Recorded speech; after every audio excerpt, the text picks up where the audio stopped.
to talk to you all about some of the challenges of the volunteer fire service. The volunteer task force was established by Governor DeWine back in April, and the sole purpose of it is to gather and collect for him the information about your problems, your challenges, your issues, and we are charged with giving him a report, an initial report, by June of next year. So the way our timeline kind of looks right now is this is our second meeting. We had our first meeting 3 weeks ago in Wayne County. We had 65 people in attendance, and we had 41 online through the Teams platform.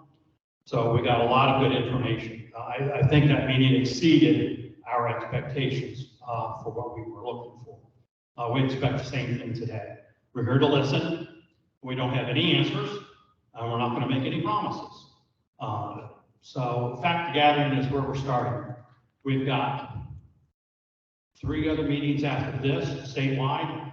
We've got Southeast Ohio, Southwest Ohio, and Central Ohio to do. We'll have this process wrapped up by the second week in October.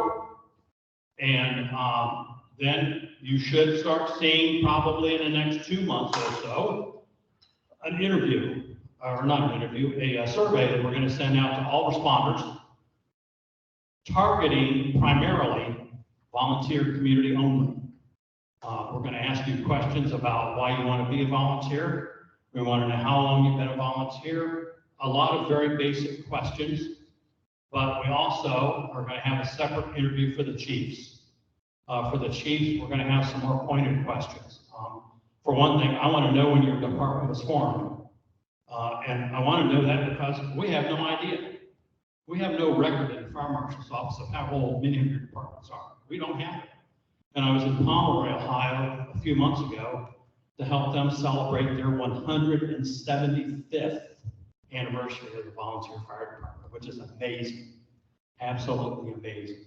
But I know they're not the only ones, so I want to know that information. We need to celebrate that information, to be quite honest. We're going to ask questions about the size of your jurisdiction, how many runs you take. We're also going to take and ask you about your budget, where you get your budget. So that's coming. So before we get started formally, I'd like to have us all rise and do the pledge quickly, please.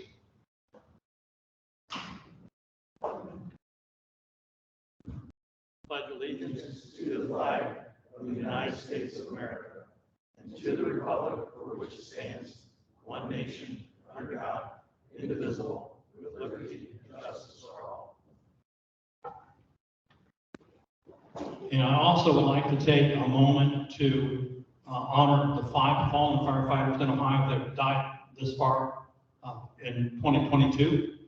And along with honoring them, in a moment of silence, I also want to take a chance to honor one of your local folks, Bob Wesham from the Jewel Fire Department. He recently passed away after serving 60 years as a volunteer and has a very, very distinguished background as a veteran serving our country. So if we could take a moment of silence for those folks, I'd appreciate it.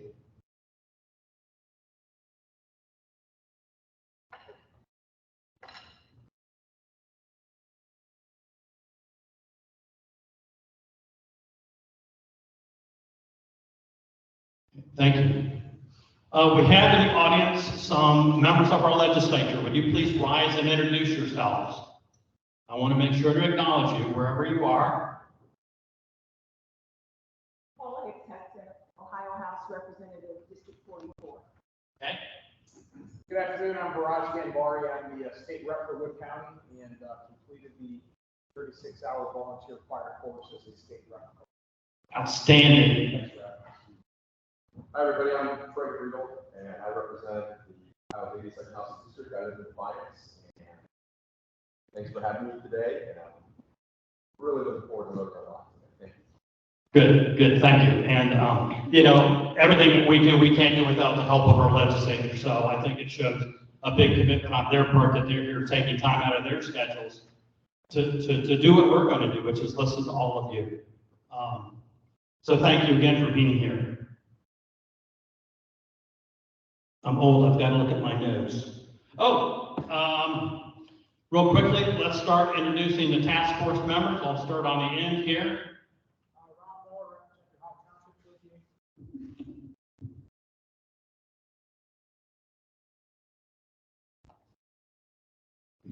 Ron Miller from Crawford County, representing the Ohio Township Association.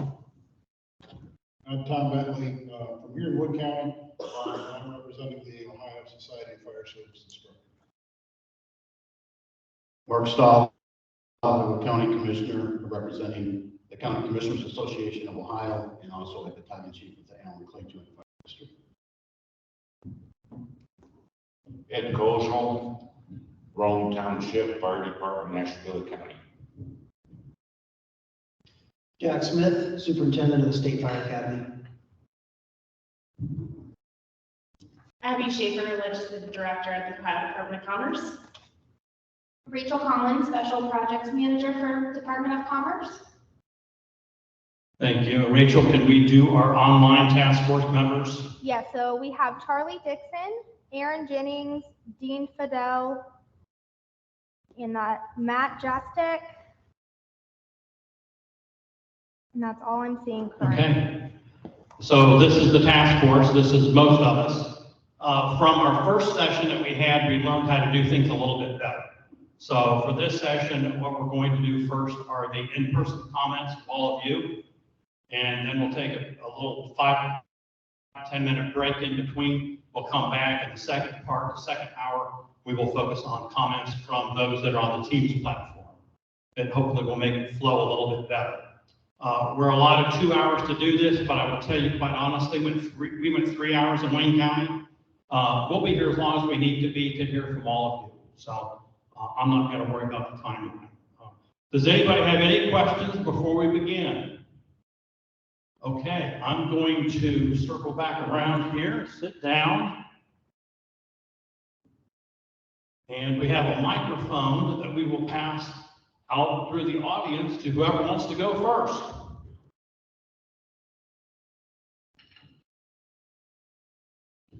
Well, not everybody at once. Can you hear me okay?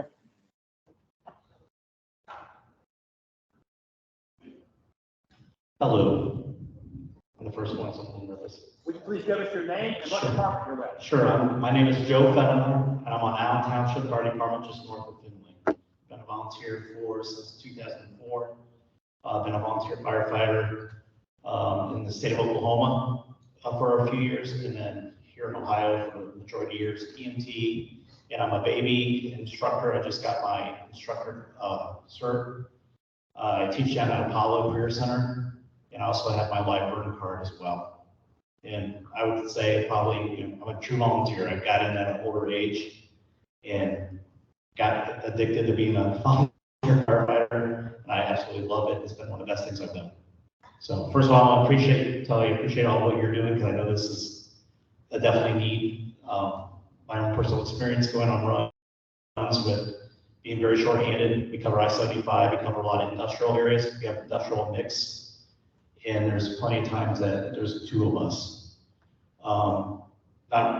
Pretty recently, I was on I-75 by myself with a grass truck and a jaws of life with a semi into a car, because we had people tied up on another wreck on a rainy day.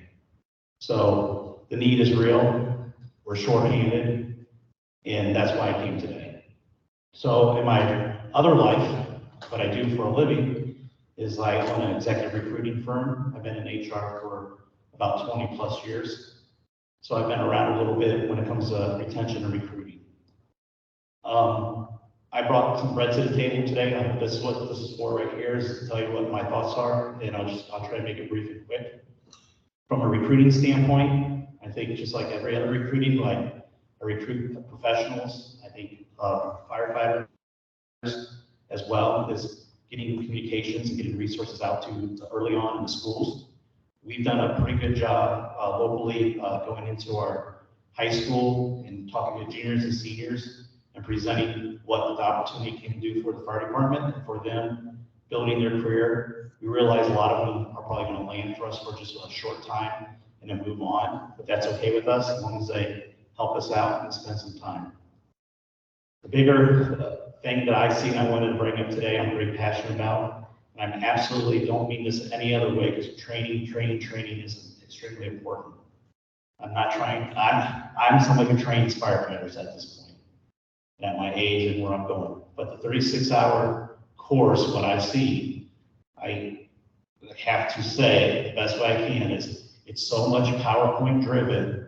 I see it in the face of some of my students sitting there after they work 40, 50 hours a week at their current jobs and to take time away for their family. I think the comment I have is we really try to need a switch for retention and training, get more hot training, hands-on training. And the 36 hours somehow has to find a way to get some live fire training. When we have a first call, I just need somebody who can be pretty solid, get an SCBA on, can pull some lines, and be honest with you, have a really good awareness. In today's generation, the TikTok generation, a lot of them have access to information that I never had. I thought I was cheating the first time I opened my last book up because all the information I don't know on the internet that I can get for testing and things. A lot of them probably could do maybe a test out. A lot of the complaints I get in the courses, I look at these slides, I could have read them myself. Getting back into hands-on training and do some sort of operation where they have to maybe get their card, classroom pass it, and then come to someone else, telling us like us for a charter school where they have to sign off or get approved for their hands-on training. I think that would get more seats in the butts in the seats, and that would be a good start. So I said enough, but that's just a little bit I wanted to bring to the table today from my point of view. Thank you.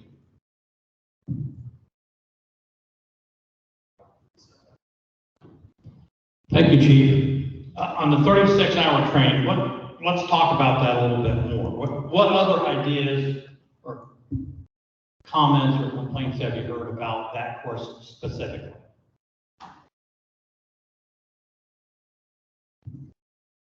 Well, first of all, I appreciate you calling me Chief, because I'm not. You just got promoted. I just got promoted. By the fire marshal. Oh, can't get better than that. Yeah, I hope my Chief's on live right now. He's gonna love me when I get back. No, I appreciate that question. The biggest complaint that we get is, especially with 36-hour volunteer, is when we go to slides, and I'm pretty good at talking, and I will try to interject as much as I can on the slides. But we are in the classroom in that seat for so long, and then I know it's part of the law, but we have to bring through those slides. And by the time you get time for a test or a quiz to see how they're doing, because a quiz is a great way. I always tell the students, this is not a verdict for you, but it shows you if you're getting better or worse on learning this content. And I get feedback they prefer some sort of online course where they do that, test out potentially, and then maybe come to more of the 36 all hands on and then do their checkoffs. So when they're with us, in this world of whatever we're talking, we're spitballing here, right? So I'm just telling you what I'm hearing. They'd rather be with me after working their careers and stuff, doing those kind of stuff. And the live fire is crucial. They're learning how to pull hoses outside, but they're not learning anything about going in and putting out fire per se. Does that make sense? I'm sorry, I might got long-winded on that. No, that's fine. Thank you. Any questions from the other members? Okay, thank you. Who wants to be next? Bill Andrews, I'm a 50-year volunteer in Woodville Township in Sandusky County, retired chief. One thing that we feel affects our budget, we were kind of told we had to go with the mug system, and the mug user fees become excessive. If they could be reduced or eliminated, that would help a lot. Thank you very much. Good afternoon. My name is Edward Bone, Paulding County EMA Director, and I've already submitted my comments and suggestions to the task force. I have a couple questions I would like to be able to ask the audience. And the first one being is how many are aware of the information being presented by the task force on various websites, the Department of Commerce and the fire marshals. If can I see a show of hands that have gotten that information that way? Okay. Secondly, are you aware of these meetings being rebroadcast on YouTube? And the reason I bring that up, if Marshall, if you have seen the viewing numbers, 43 on the first meeting posted, 13 or 15 on the second, and 31 on the Northeast meeting, you're able to view what the commit or task force is being able to present with all the members present, either personally or virtually, and you can follow that along the way. And then finally, take this back to your communities that are not present. I'm a little disappointed. I'm trying to do my best to get the information out about this meeting today, and there's only 53 of us here. But please take it back to your departments that if you don't have input into this, the only people you have to be faulting is the one you're staring at in the mirror, because this opportunity has been brought to us to make a decision, move forward with this with the task force, and I strongly encourage you to take it back to your communities, your village councils, your township trustees and such, and say, hey, get involved, because if we don't, I fear that what is already transpiring with the fewer numbers is going to continue to go down that path. So Marshall, I applaud you for taking on the role of chairman to get this moving, and hopefully we can provide valuable information to you. Thank you, Ed. It's good to have a face with a name. Ed and I have been talking back and forth now, I don't know, probably for a couple of months or so. So it's good to have Ed's support. And, you know, that kind of leads me to another question. You know, we get information out through our public information office. We send email blasts to all of the fire departments that we have in our directory, all 1,180. We get some kickback once in a while where there's been a change in the fire chief that nobody's notified us of. But by and large, we've got that. We've got social media. We've got Twitter. We have LinkedIn. We have a lot of different ways to get information out. But what are some other ways that you think we could get information out to you? Plus, we also have our task force members. We've got 25 members of the task force when we're all assembled together. And each one of those folks have gone back to their respective areas and tried to share the information. I know Tom's done it up here. We had Brian Peterman in our investigations office do it in Northeast Ohio. So we've had a lot of personal pushing of information. But what are some other ways you all can think of for us to get information to you? There's quite a few of us here from EMA. I think that if you reached out to us as the local directors, we know our fire chiefs, we know what changes, we know what goes on. I think that would also be another avenue you guys can pursue. Okay, that would be helpful, because the focus of this is fire departments, but they should be working with the county EMAs as well. So that's a good idea. We can do that. Anything else? Yeah. I think one of the issues is today this meeting is at 3:30, and when you're talking about a volunteer fire service, there's a lot of people in here that aren't. I look around the room, there's a lot of people that I know would like to be here, but because of work commitments, they can't be here. So there has to be a way to connect with those people during the evening hours, whether it's a small caucus of this type of meeting in a 4-county area as opposed to a district. I think you need to start looking at breakout sessions so that you can involve more people, especially in the evening, because this is directed at the volunteer fire service. And that's a good point. And I tell you, we were looking at that going into Wayne County 3 weeks ago, because 5 people in person shot, and 41, 43 online.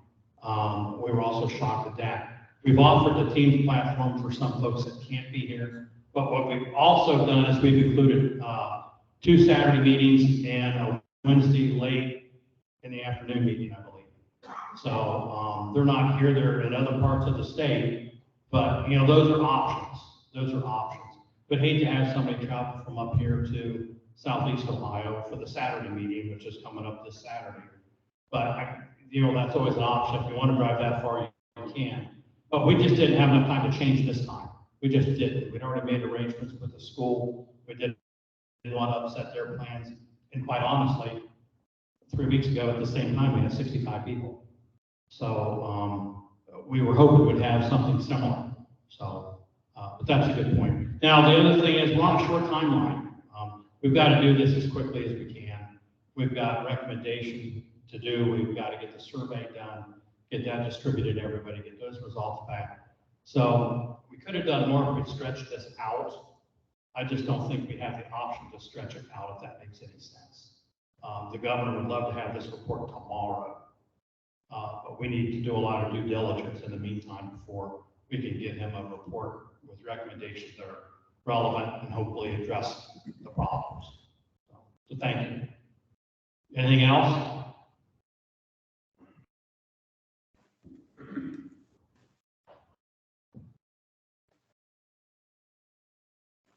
I don't have any other offerings for the communication piece, Marshall, but if you're ready to move on, I have. Absolutely. All right, well, thank you, Marshall, and members of the task force for coming up to Northwest Ohio. It is a challenge to get up here from Columbus. It does indeed take more than a half an hour.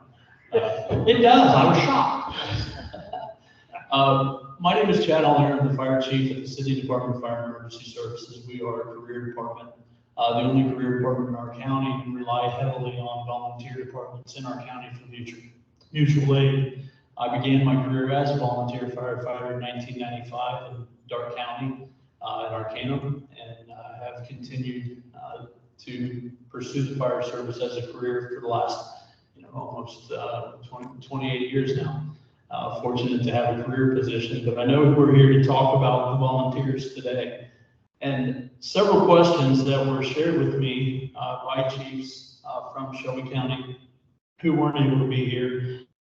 And I'll start with the third question I was asked to bring up, because it speaks to the question that the first gentleman brought up, and also some other comments were made already. And I know this doesn't necessarily fall under the purview of the Marshal's office, but if there was a way that through the Marshal's office, burn permits for live fire training could be expedited, that would be beneficial to our volunteer partners. We're currently working on several projects in Shelby County with our volunteer fire chiefs, and the length of time and the amount of work that it takes to put together an acquired structure live burn for a volunteer agency is very difficult. We've been collaborating with them and assisting as we can to streamline that process.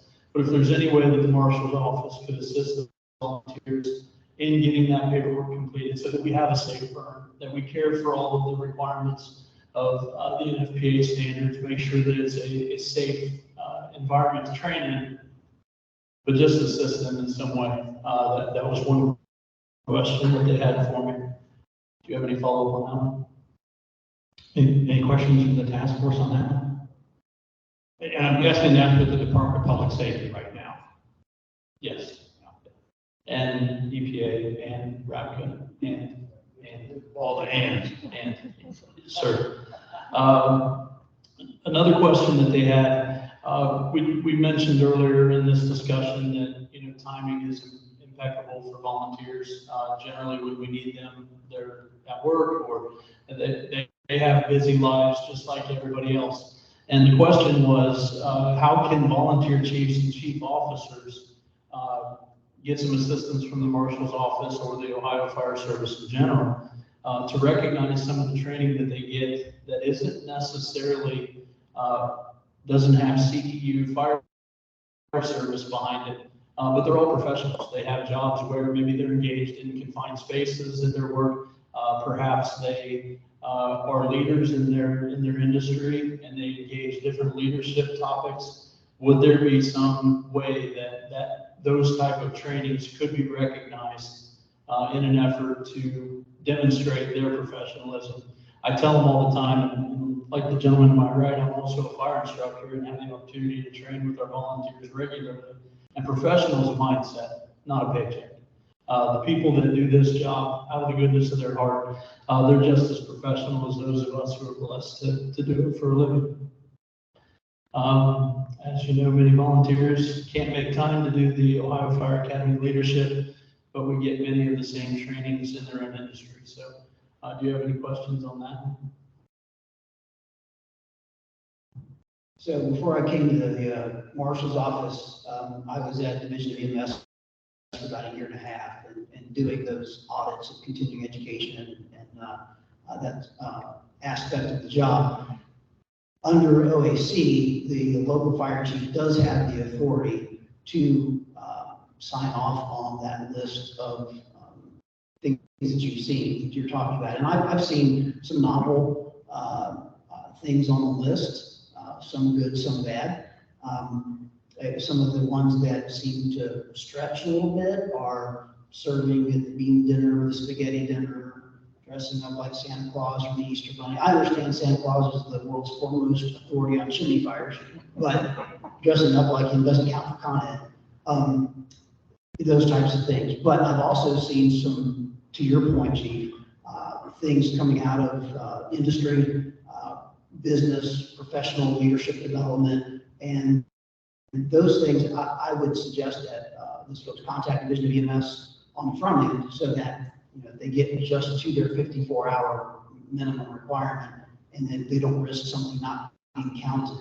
But if they run that by the education section of Division of EMS and get pre-authorization just so they're safe, the fire chief should be able to sign off on that, and they'd be good to go. Agreed.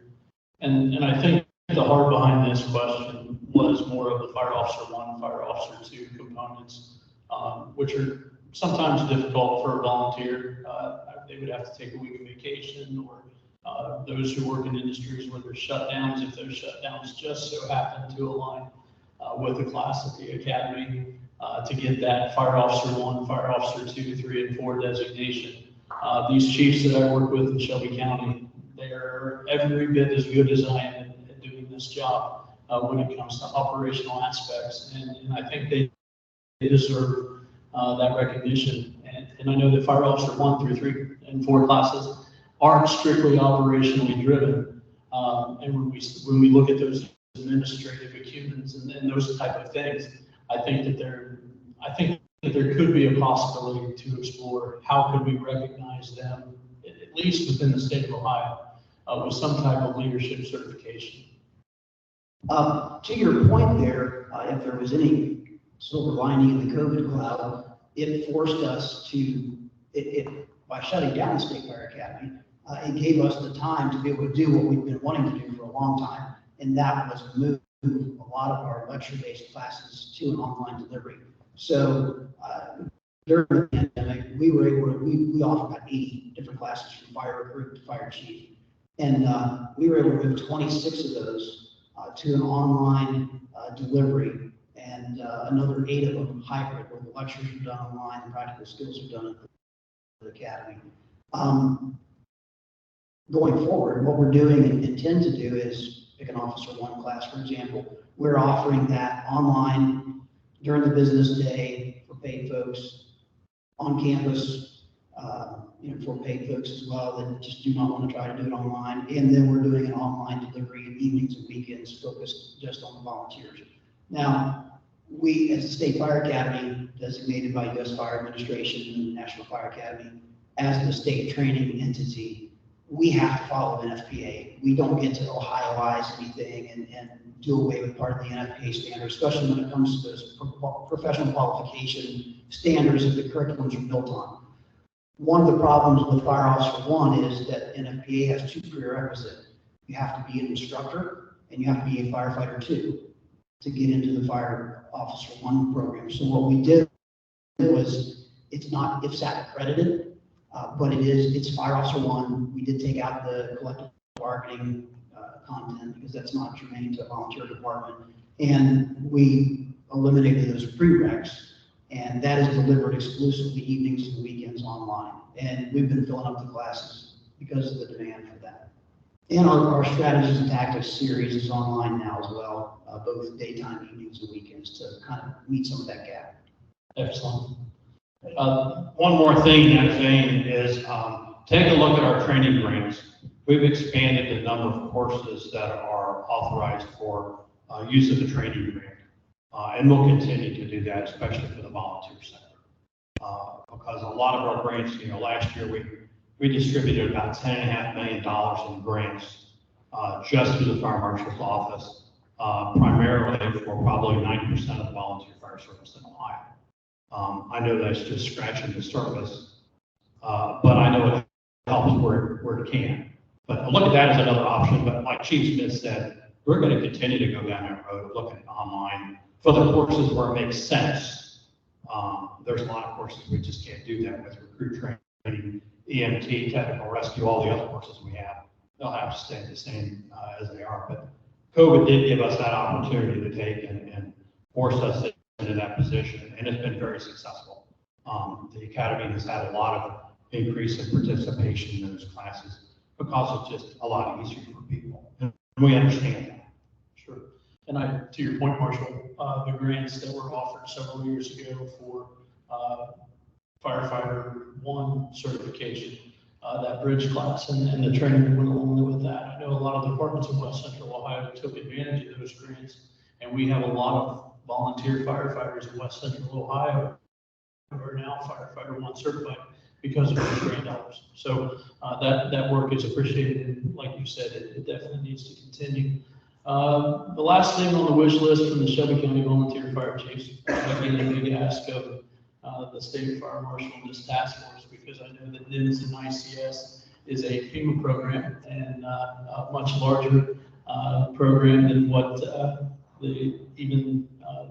fire marshal can administer. But last year we had a class scheduled in Shelby County that was set to be run in a fashion that would make it doable for our volunteer fire officers. We were going to run an ICS 300-400 class, make it possible for them to get that training. And due to the lack of instructors in the program, it had to be canceled. So I don't know if from your position or the position of the Marshal's office, if there's a way to encourage more state instructors to pursue those type of instructor certifications so that we can offer that. I know when I went because I was told you're going to go to 300 and 400 because it's a whole lot of fun. And if you want federal grant money, you got to go. So yeah.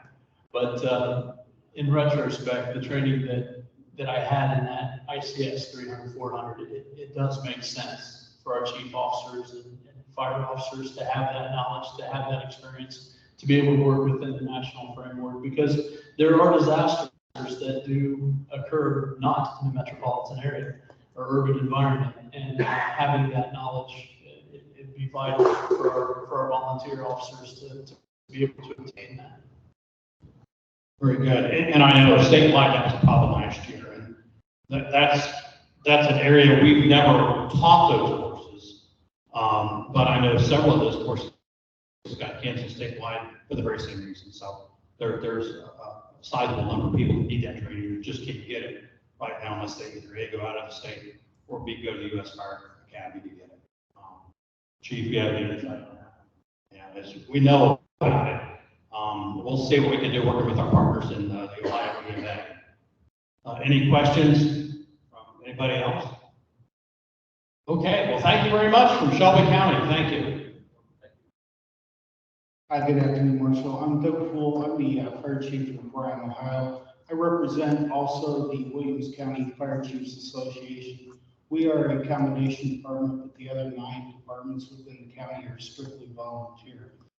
We've seen over the last 20 years a decrease of about 1/3 of our volunteer force. We went from about 300 around 2000 to about 200. And we've been trying to figure out what to do. We're running out partially because we've got our older members getting to the point they're retiring. A few of the chiefs are still staying around with us, but we're aging out. We've got a big gap. We're going from that 50 plus. We drop back down, we're back into the 30s, and we're losing all of that corporate knowledge that we've got. I'm looking at my roster, my top 3, well over 25 years in. all over 50. My next rank drops back into the low 30s, and everybody else is under 10 years. I've got a roster of volunteers of about 15 people right now. The rest are our career. And quite honestly, I need twice that, because those that are showing up, they're so sporadic. They're working 2 jobs now to try to make ends meet. It's making it more difficult for those that have been on. Trying to do something to keep them involved. We've offered different financial rewards, so to speak, for longevity as part of our program. We have a little better budget than most of the other departments in the county. We've done that, but we still have to go to full-time, part-time just to maintain staffing. Our staffing with career during the week, we're lucky to have 3 firefighters on duty 5 days a week. If I can get them 7 days a week, I'm doing good. The rest is on call volunteering. If I get 1 or 2 of them out of the group because of work, I'm doing great. It's no different than the other departments throughout the county through the day where we've got folks working. We're lucky to put 3 people in a truck. Very similar. It's kind of scary to think you're going to be out there on I-75 by yourself, but that potential is coming along for a whole lot of us rural folks. We're out there, we're relying on mutual aid. We call each other, but we're 10 miles away just between us. So consolidation is not an issue for some of the areas throughout the county. What we really need is a way that we can bring new folks in. We need fresh blood. We're looking at where did they traditionally come from. It was family members. You had somebody you knew that was in the fire service. Those folks aren't coming in. We're not seeing them. Out of high school, we're seeing 3 things. They're going to college, they're going to the military, or they can't pass their background check to get in. And I hate to say that, but that's where we're at. That 0.1% is the few that we're getting. And we're so small, we're not getting it. We need some way that we can encourage folks to want to be part of the public service. Is there something we can do? This is probably back to the legislature, and I know that this is my former chief who worked on this, talked about it. Is there some type of tax credit that we can provide to volunteers to make it more of an incentive for them to be giving to their community? Because we're asking a lot from them. 36-hour training isn't much. We can do that in a couple of weekends, get them going, but that doesn't give them enough experience to actually go out and do the things we need them to do. We need some hybrid in between before we get to the Fire One. We run a training academy. We have 36-hour class. We do a transition. We do a Fire One. We've worked it out so they overlap so I can keep enough students. We serve generally the 5-county area around us. We pick up a lot of volunteers that come in. Class numbers are down simply because everybody is struggling to get new folks in. I've got 1. That's all I can recruit this year. 1. And that's the first 1 in 2 years. We've got to create some kind of an incentive for young folks to come in, for business folks to come in. We no longer have factories allowing their people to leave. We did in years past. That's not there. So we're losing that mid-level, those people that have knowledge of how things work. We lose them. They're off in industry, they're off in professional services. Something there. The training aspect of 36-hour, that's one that's been identified. We've got some departments, that's what they want, 36 hours to shoot. They'll hold them for a year, they stay around, and they want to send them back through the transition class. We ask for a Fire One card before we put them online. Running weekends, that's a 6-month ordeal. That's a lot of time to have somebody showing up and keeping them interested. And we lose a few folks. We have a pretty good success rate if we can get them through it. But it takes a lot of time and it's a lot of downtime. If we could get something in between, that we could get them trained, get them certified, get them on the truck, keep them experienced, and continue to train. Years ago, they talked about the module system of training. It'd be great if we could figure out how to do it, especially for the volunteer service. Hybrid, great idea. And again, there's a lot of this that if we could put it together in a presentation, let the academy run it because you're set up to do it. Let us do the hands-on. We're able to do that. We can provide that for them. that would be a great thing that would,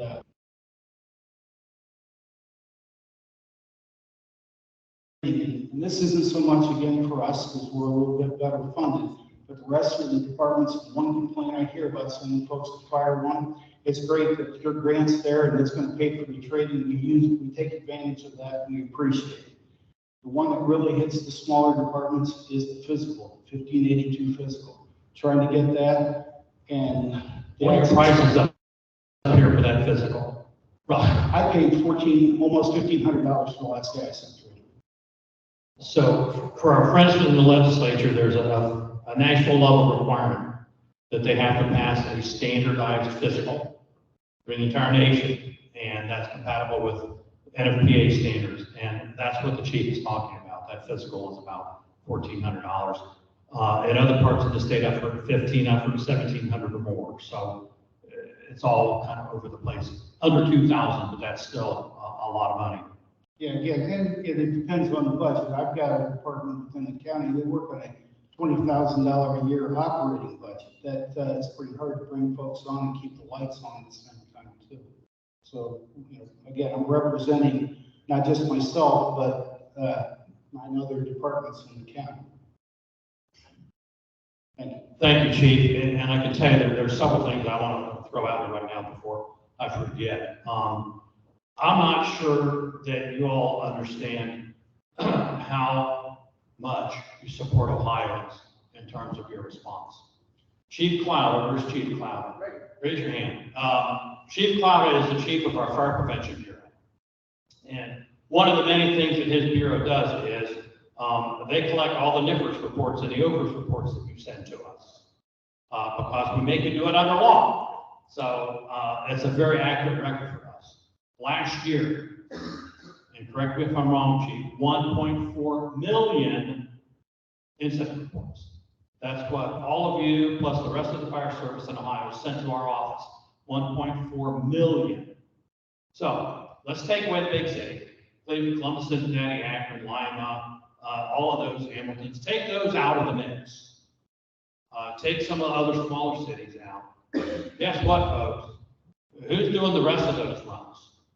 Who's doing the other half of that 1.4 million? The volunteers are. The volunteer community, you all are doing that. And it's tremendous. It is tremendous. And that's one of the drivers behind what we're doing. When I talked to Governor DeWine about this months and months ago, we've been talking about this for about a year. We talked about some of that numbers, some of the numbers, some of the data, some of the things I've observed traveling the state. There's fire departments, volunteer departments, some of them are doing very well. They've got better equipment than I ever worked on in the city of Columbus, and nicer stations, even though the city's spending millions and millions, nicer stations than what we had in Columbus. Some are doing very well. The other end of that spectrum is very ugly. Very, very ugly. I've been in a station that the original structure was built in 1878. It had a renovation in 1958. That's the most recent one. And they have to pull the equipment out to get people on it.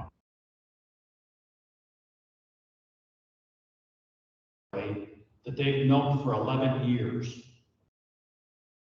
And they can't get anybody's support to increase that at all. Well, we all know the story. They're going to go away. They're going to go away within the next 5 years or less. And then all of you, or wherever they're at, they're going to pick up that domino effect. You're going to feel the pain as well. And the public's going to feel the pain because there'll be longer response times, longer everything. So that's one of the big drivers of why we're doing this. We've known about these problems for a long time in the fire service. And I say the fire service because I don't separate us into volunteer career paid combination. In Ohio, as far as I'm concerned, as fire marshal, there's one fire service, and that is the Ohio Fire Service. So we've known these problems for a long time. I think for whatever reason, we've just hoped that they would get better. Well, hope is not plain, and hope is not getting us any further down the road. So that's why we're doing this. One of the other things is, to be quite honest and to be quite blunt, we've made it very easy for the public to have emergency response. They pick up their phone, dial 911, wherever they're at in the state of Ohio, and call for help. And help arrives. They don't care about the color of your shirts, your patch, your name, your rank. They don't care about that. They just want help. We made that process easy. But what isn't understood on the other side of that phone is the public needs to understand what has to go right every single time they call for you all to get to their wrecked car, their burning house, their workplace, their school, wherever. The public doesn't understand everything that's got to happen just right every time. We need to start telling that story. And I encourage fire chiefs when they leave here, when they go back to their communities, have those meetings with your residents, with your town council, your trustees, whoever your governing body is, and talk about the expectations. Make sure you're on the same page, because a lot of communities have expectations like this. But the local fire department, because of limited resources, limited people, limited funding, they can't do this. They can only do this. And if they don't understand that, you're never going to get to the level you need to be to meet your expectations. So we have to tell that story. And like I said, 11.5 million Ohioans depend on you all when they dial 911. And we just can't have that go down the tubes here. We just can't. So I'm done lecturing, but I needed to get that out because it's important for you to know. Thank you, Chief. Any comments? Any online committee members have any questions? I've been remiss doing that. Okay. All right. Who wants to be next? Hi, panel. Thank you for being here today. My name is Jason Conklin. I'm the Deputy Chief of the Lindsay Volunteer Fire Department in Sandusky County.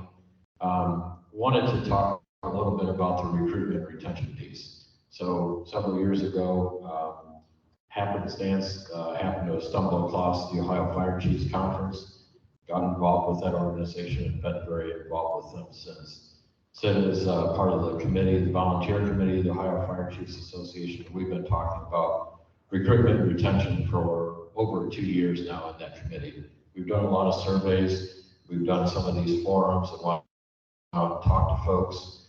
And having had the opportunity to attend some other courses that are put on by the International Association of Fire Chiefs in Indiana, having went to the National Volunteer Fire Council Recruitment Retention Seminar in the Cleveland area, got some great ideas, and our committee has talked about that. And one of the things that I've seen kind of across those platforms is the network of recruitment and retention coordinators. So part of that course, then I think this is something that the committee worked on and possibly submitted a grant through the state to do, is offer courses on how to be a recruitment retention coordinator. One of the critical pieces that I see, and Chief Smith was in our committee meeting at the association conference this year in July, and it was talked about, is the critical piece I see is a statewide community, or statewide recruitment retention coordinator, that one person that can be that clearinghouse of information for all of our departments. So we talked about how do we do this, or how do we do that? One of the things when I attended both of those seminars, I got put on a mailing list for people around the country that are doing recruitment retention. And I'm hearing a lot of ideas that I've never heard in our area being done. So I think that that's a critical piece for our state. We've, as a committee, the Fire Chiefs Volunteer Committee has talked to folks from the state of New York. We've talked to folks from the state of Florida, talked to folks from the state of Nebraska, and talked to how did they work through their legislator? What kind of benefits are they giving to their members? So there's a lot of good information there, and I think that could be a great thing for all of us to have, but have that one person that's that clearinghouse, so that the state's not working on something and the Ohio Fire Chiefs is working on something, the Northwest Ohio Volunteer Fire Association is working on something. Let's get one person to kind of organize that whole circus, if you will. Thank you very much. Great idea. Marshal, can I ask a question?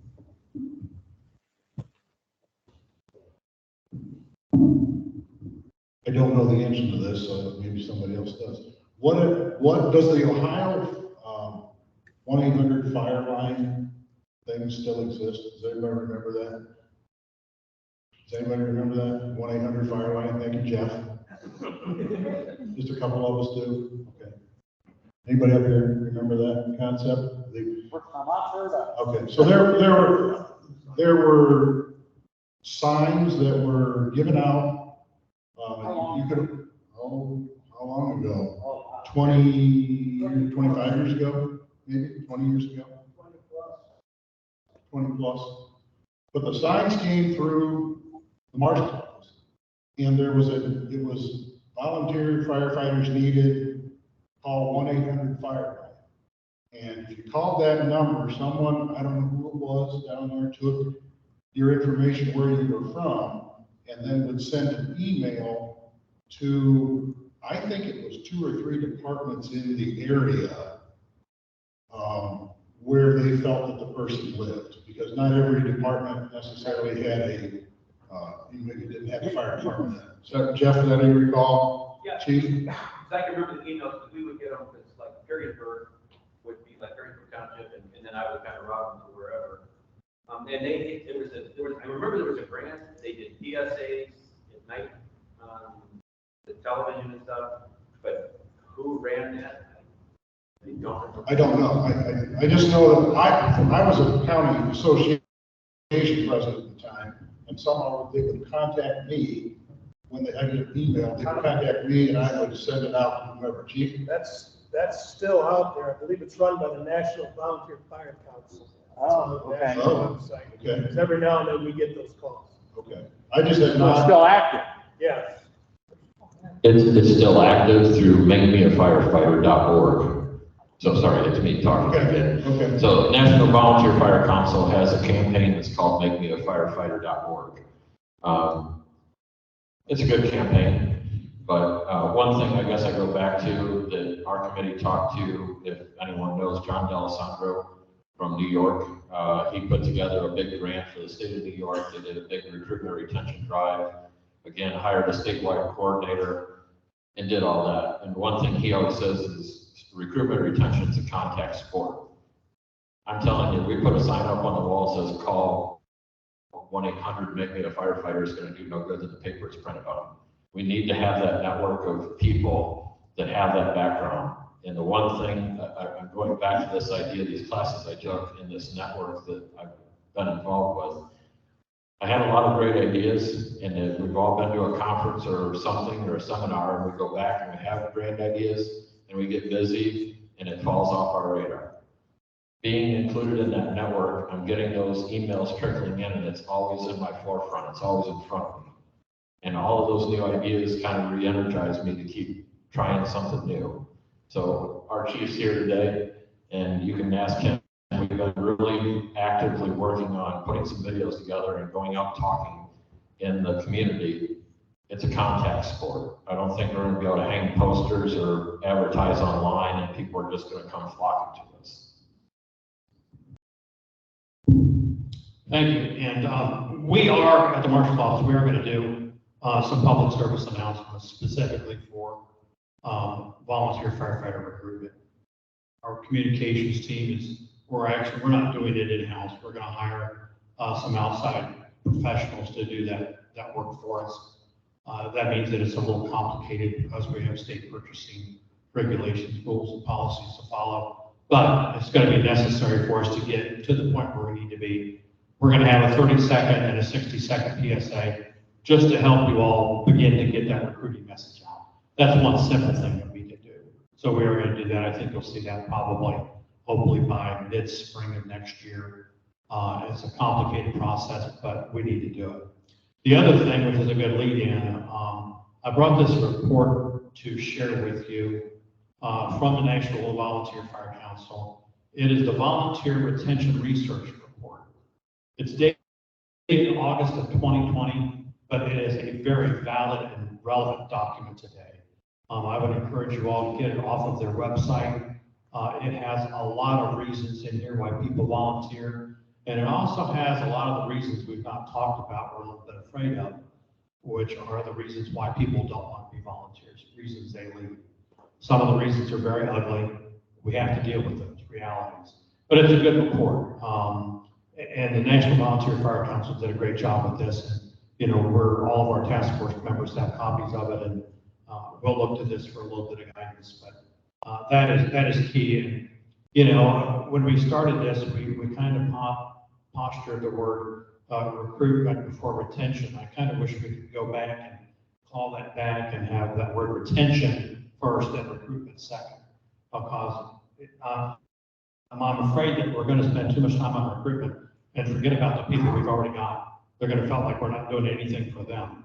And it's a two-piece puzzle here. We've got to address both pieces of that puzzle to keep volunteer departments growing into the future, because we can't afford to lose what you've already got, but at the same time, you need a lot more than what you have. So, good discussion. Who's next? Chief Powell on the left. My name is Steve Powell. I'm a 42-year volunteer, and as a curse or a blessing, I'm not sure which, I'm also a township trustee. So say whatever you want to about trustees, but we have a monetary responsibility in this whole thing. As trustee and firefighter, we have discussed for a lot of years. I've been a trustee for like 24 years, and we've discussed for a long time the future of volunteer fire service. I tell people that I feel like I'm one of the last members of a volunteer fire service as we go forward because of the challenges that we face. Recruitment and retention, yeah, they're on the list.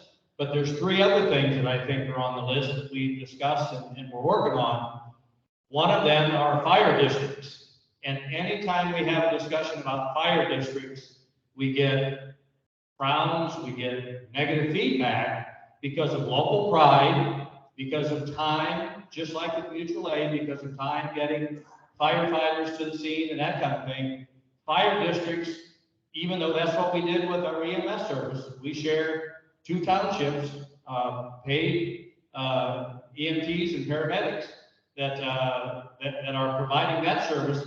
When I came on board 42 years ago, that was a volunteer service, but that's gone away. And I think, I'm afraid that, you know, volunteer fire service may be going the same way. The other is to pay. Some departments are doing that a little bit, is to pay. But I can tell you from a financial standpoint, we're about probably financially in the middle of Wood County townships. Yeah, could we afford to pay some salaries to keep some full-time folks there, especially during the day? Yeah, but I also know some townships in Wood County that's not an option. We share service with a neighboring township that does not have a fire department with 3 others, so there's 4 departments that cover one of the neighboring townships. We get together once or twice a year with joint training. There are the options, of course, mutual aid and auto mutual aid. One of the suggestions that I make as a firefighter trustee is a more immediate impact, possible positive way to look at this is to do more training with your neighboring departments. To get together before, I mean, we had a fire in Weston a couple of weeks ago, 7 departments there, and we kind of looked around and it's like, we worked with them because of our neighboring department. We worked with them, but we have no idea who those guys are. We have no idea what equipment they have on their trucks. We needed an extra section of line. We didn't know who to ask if you have an extra section. We should know that kind of stuff. And if we did more mutual aid training ongoing, I think we could help while we continue to recruit and try to retain. That's still important. I'm not arguing that. But I think there's some other things that we can be doing along the way that with a small roster, large roster is still valuable, because you don't know when you're going to have that really nasty downtown fire or school fire where you need 7 or more departments. So for what that's worth. Thank you very much.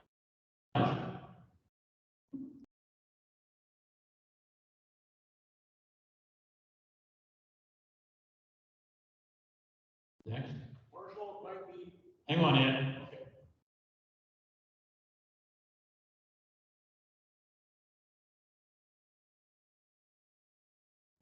Marshall, it might be a good time to discuss the subcommittees that you're having, since the gentleman brought up about training. The task force is divided into 4 subcommittees. There is budgeting, finance, and taxation subcommittee. There's a training subcommittee that Chief Smith chairs. There's an operations subcommittee. And last but not least, the retention and recruitment subcommittee. So we are all here together as a task force.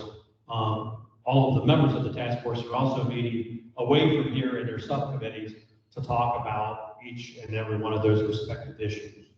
So the report that we give to Governor DeWine will be broken down in recommendations, pretty much in accordance with those 4 areas. So thanks, Ed. That's a good point. Chief Smith, you want to say anything about what your committee is doing? Let's kind of give it a little overview here. Sure. So as some of you guys have already indicated, the 36-hour training curriculum is a bit of a challenge.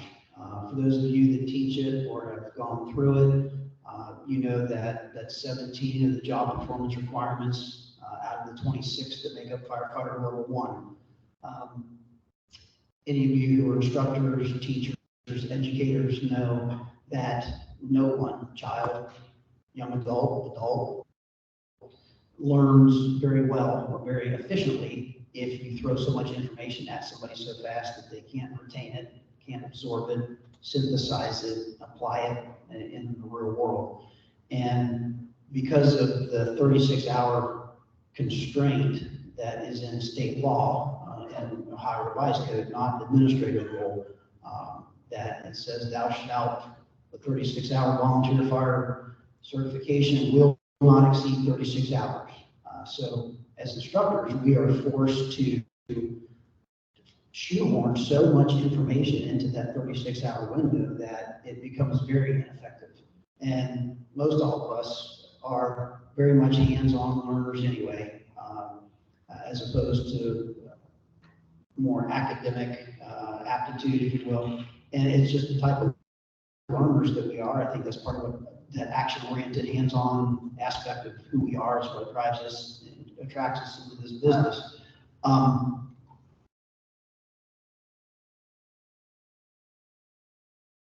As instructors, rethink covering that amount of material in that short window of time.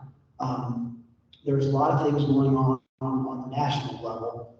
The NFPA is considering a new level that is an exterior fire ground support firefighter.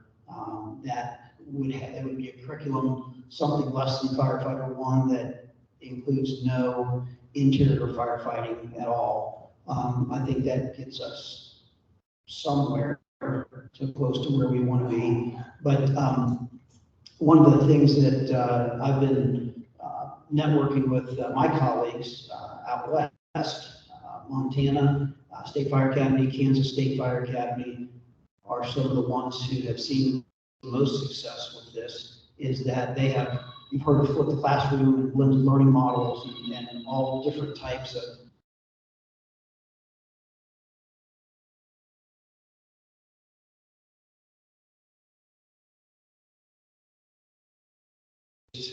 hands-on training, and there is no lecture. And what's remarkable is it's IFSAC and Pro Board accredited, and they're doing Firefighter 1 that way, where they don't do any lecture. They provide the student with a textbook, a whole series of videos that they can watch on their own. The 55-question certification exam is essay. Here's the book, it's open book, you get 12 months to do it on your own. Show up for a week of training, and it's all hands-on. And of course, those hardy souls that have Norwegian DNA in them that do training at 4 degrees below zero in Montana in February, because that's the only time that they can do it. That's how they do training. And it has been incredibly effective. What is interesting to us is that when they look at retention of information at 6 months and 12 months, And they compare that to the control group of people who were PowerPointed to death and crammed for a multiple choice test. The folks that went through this different model are retaining that information much better at the 6 month and 12-month benchmarks. So we're taking a look at that. We actually have a guy out in Montana this week that was supposed to try to get together with some of those folks, and some of the folks came down with COVID. So we're going to have to look at either us sending more folks out there or having them come in and do a presentation for us. But that's something that we're taking a very hard look at. There's been ideas floated about a driver certification only, fire apparatus driver operator, irrespective of the 36-hour certification for who would be somebody on the fire ground itself, interior or whatever. That was a request that we're taking a look at. We're taking a look at the Instructor Society years ago worked on a modularized firefighter one transition course, and when I was at EMS, we further subdivided that to where Tuesday night training and one Saturday a month, you could get to firefighter one. The sticking point there has been that comprehensive written exam, and none of us would want to take an exam after you've been working on material for 12 months. So that's been the sticking point that we need to try to work through with public safety and see if we can modularize that to where you can do a module and test out, do a module test out, and over 12, 18 months, 24 months, whatever, get to firefighter one transition. So taking a look at a lot of things, trying to look outside the box, re-engineer this to make it more user-friendly for folks who aren't doing this evenings and weekends, and see how we can not dumb it down, not water it down, not reduce hours, because we all know that the whole purpose of why we exist is to intervene in situations where people are having a very bad day or the worst day of their life. And quite frankly, the whole purpose of why we exist is that most of the time, the difference between what they live or die is based solely on how good we are at our jobs. And I don't think anybody would take too much issue with that statement, because we've all been there. And so dumbing down your workforce, making less hours, less information, that's just going to increase risk for all of us. So how do we provide that information to folks in such a way that it's user-friendly, it's easy to absorb, retain, apply, and be successful at our jobs? Because that's at the end of the day what we're here to do. We are open for any and all suggestions. We're going to take a look at everything, and those are some of the really off the wall, outside the box things that we're taking a look at. So.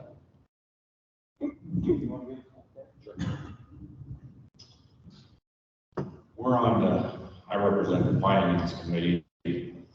We have looked at how we're funded with the tax levy, fundraisers, grants, insurance, tax. Put my specs on here. Lights reflecting.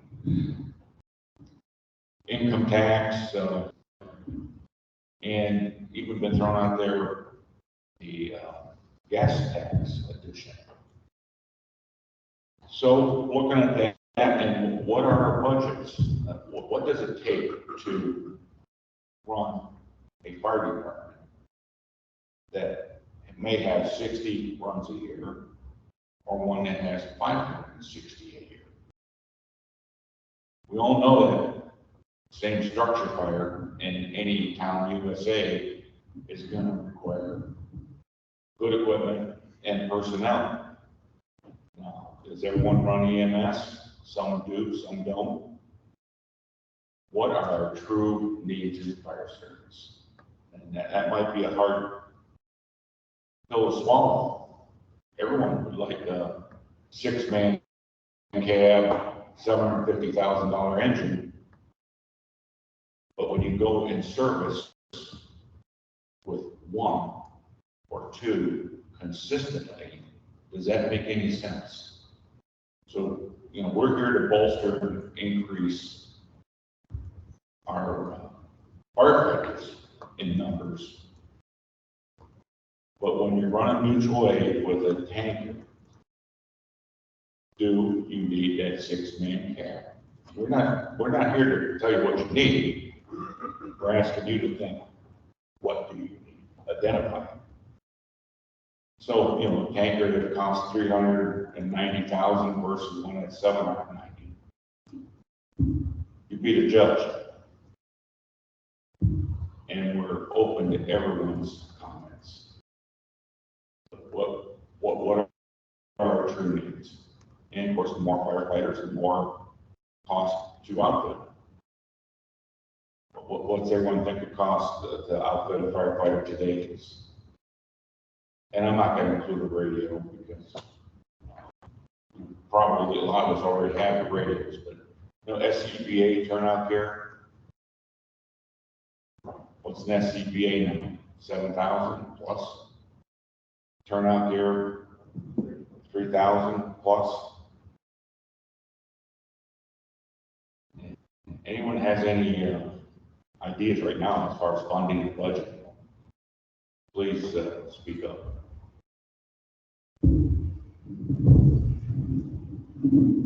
Okay. I'll talk a little bit on R&R. I'm on that subcommittee. As we look around the nation, we look around the state of Ohio, the workforce itself is just shrinking. For the first time, we've had more deaths in the nation than we had births. You can drive down any street and see how fun it sounds. Those are jobs that pay an hourly rate. We in the fire service here are looking for volunteers. So as you think about it, we're pretty far down the food chain.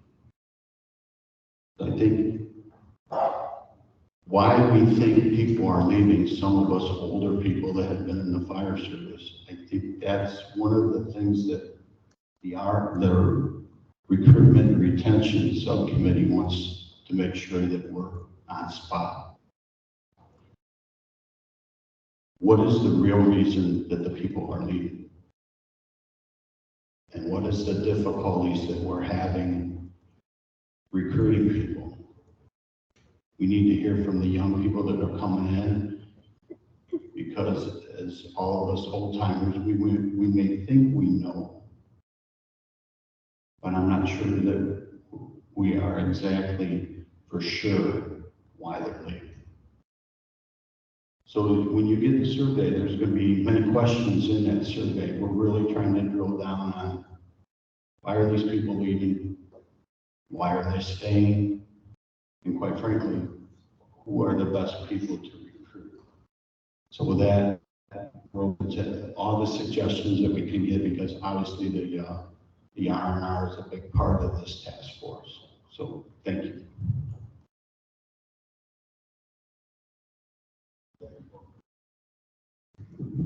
I also want to add that, what's the definition of a volunteer fire department? So, do it completely volunteer? Does some have a stipend? Does some have some sort of accidental death insurance involved? That's offered. Hopefully, we'll need to use that. Some are paid a dollar amount for just turning out for the first hour, and after that, then there's an hourly rate. But they're still volunteer coming from their home. And hopefully the survey will tell us some of that, and some things that we may need to think about, rethink how we operate currently. There's no long line at the threshold of any of our stations, whether you're volunteer or paid on a stipend or paid hourly per call. So, but if you're thinking that someone's going to come out and say, here I am for $10 show at a time, I think we need to rethink that. I was texting with Matt Jacksetic from State EMA. He's on this recruitment retention committee also. He's online, so I'm going to cover a couple other things. Some of the things that we've been looking at as we look around the nation, Indiana and New York, for example, are based on a point system. So a certain amount of points are assigned to taking calls, how many calls you took, trainings, work details, Con Ed. And if you build up a certain amount of points, then Indiana's doing a year of free tuition at a career tech center for the only thing that is excluded there is airline pilot, but everything else is on the table. New York State actually does 2 years, and that's good for community college as well. One of the requests that was given to us in one of the other roundtables was, could that be translated or transferred to children, spouses of the volunteer? We're kind of trying to develop 2 buckets here. Okay, things that we can do at the state level to support legislatively, budgetary, administrative changes, and then a whole long list of things ideas that you guys can implement at the local level for recruitment and retention as well. So, like Chief Ed was talking about, a gas tax, license plate tax, how other states fund volunteer fire service. We're looking at things like that.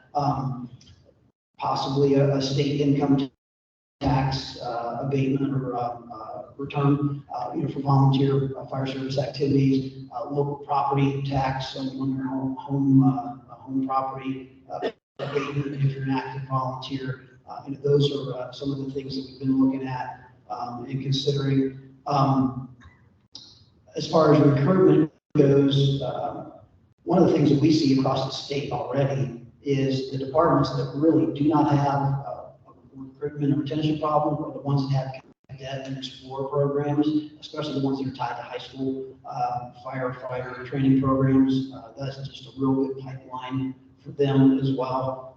And working with just like Penta Career Center here, tying in with a program like that, and having folks go ahead and recruit them, put them on a truck in an orange vest and helmet as an observer, and let them observe and get the hook sunk in immediately as to what this job is about. They can't do anything, just observe. Obviously talk to your lawyers about the liability. But those are some things that, from a recruitment and retention standpoint, seem to be having a lot of success across the country and here as well. So again, we're all ears, and those are just some of the things that we've discovered so far. People that study the generational differences and generational traits and characteristics, they're telling us when we talk to them that more or less we essentially have 2 generations that have very little interest in public safety, very little. That's the millennials and the Gen X people, very little interest in public safety jobs. And this isn't just an issue in the volunteer community. I mean, the full-time departments are having the same issue. They're still getting people, they're just getting smaller numbers of people. And on the law enforcement side, their numbers are tanking. And I think we can be sympathetic and understand possibly why some of that's happening. But these experts will also tell you, for us to be successful, we should be talking to the 14 and 15-year-olds right now, because they're the ones that we need in the future.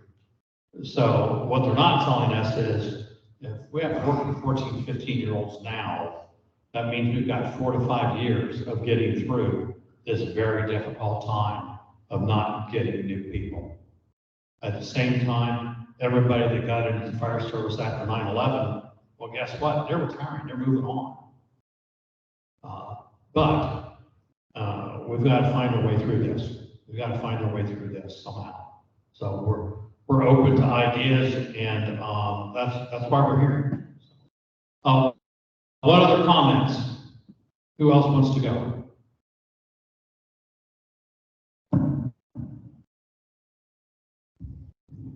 One quick other thought I had I've been thinking about is I think we need to also look at when that fire person makes a commitment, Who else is making a commitment? Right here. My wife's sitting here today, and if any of you know me, she's usually with me in the car. If it's a call, she goes to the station, she shuts all the doors, she makes mutual aid we had with our neighbors over in Portage. I called her and I said, can you go out and make sure that they're all set, know where the restrooms are at, get their truck in the station, show them where everything's at. So I think one thing that we should be looking at is not only of the person making the commitment to come into the department, but we should also be thinking about what can we do for those family members that are also making a commitment as well. You're absolutely right, and one of the last things I was going to do before we leave today, but I'm going to do it now because it's a good time. It's almost like you looked at my notes somehow. It worked out well. You're absolutely right. We underestimate the support of our families. And I, for one, will tell you, I wouldn't be where I'm at without the support of my family, 110%. But that's also the same group we sometimes overlook. So typically what I was going to ask you when we were almost done, but we're not almost done yet, but I'll do it now anyway.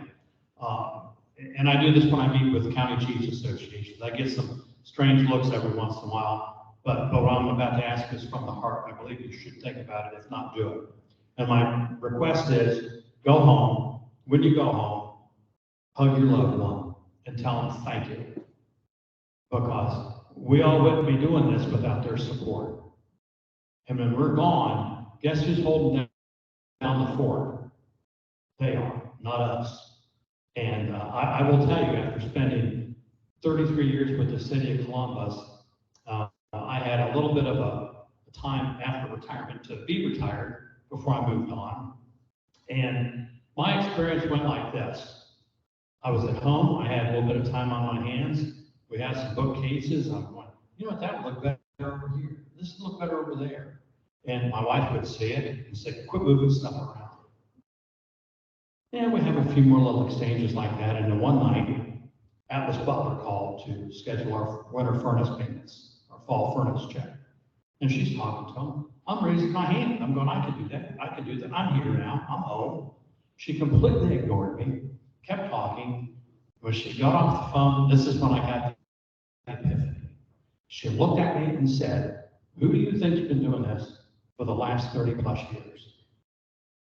Problem solved. Light bulb came on, we're good. But I did it myself. So that's why I'm sincere when I tell you, go home, hug your loved one and tell them thank you, because we don't do it enough. And think about the stress they're under when we're out doing what we're doing. It can't be easy. I've never been on the other end of that, but it can't be easy as a spouse. So I mean, go home, hug them, kiss them, tell them thank you, because we can't do it without their support. We can't. Let's take a 5-minute break and we'll come back and do some of the team questions and pick it up from there. All right, let's break.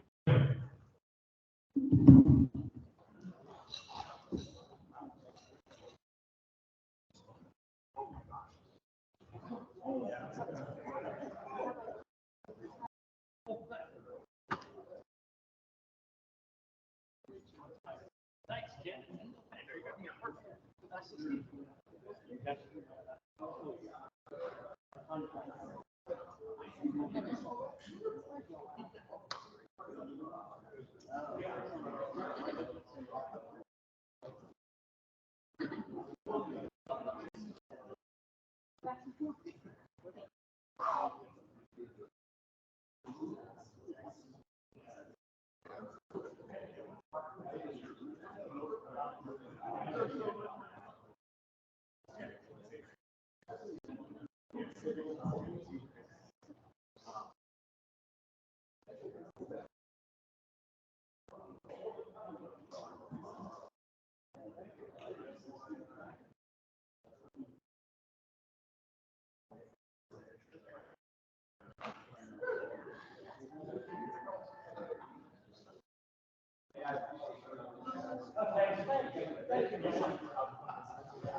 Really easy.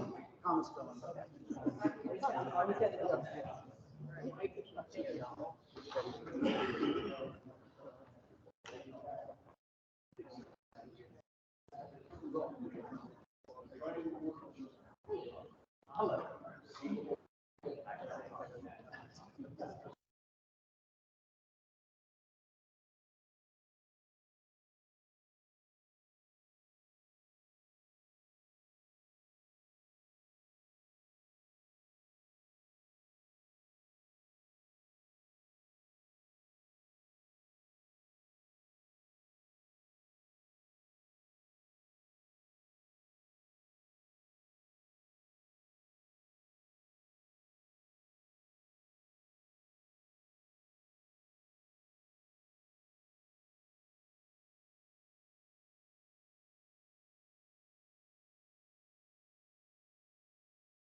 All right, Ryan, can you try to unmute real quick?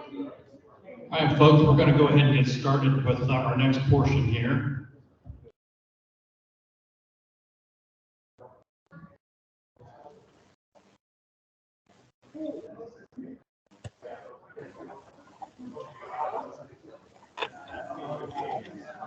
What did you think?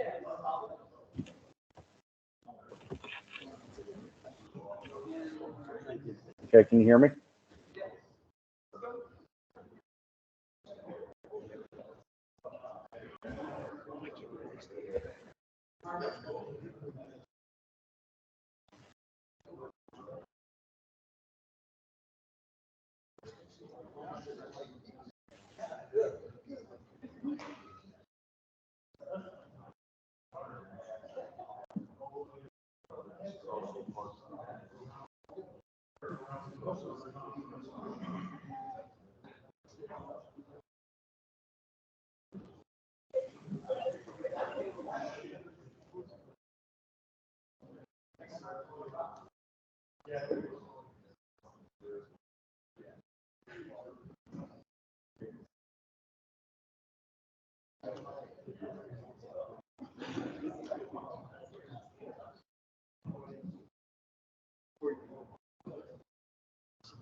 Pardon, are you opening up to more?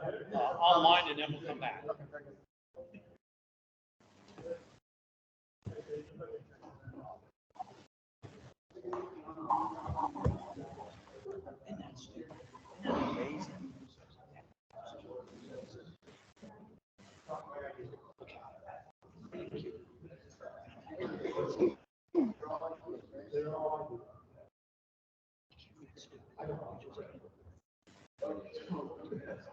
Okay, we're going to go ahead and start with some online questions or comments. Ryan, do you want to lead us off here? Sure. Can you hear me okay? Please tell us your name and what fire department you're with. My name is Ryan Kerner. I'm with the Kalida Fire Department.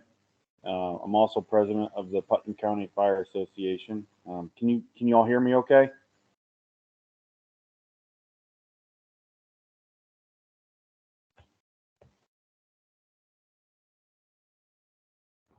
Go ahead, Ryan. Okay.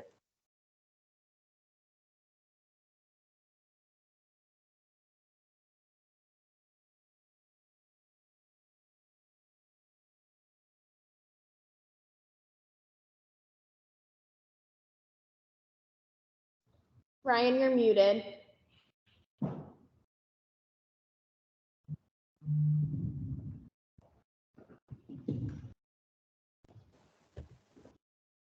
Can you hear me now?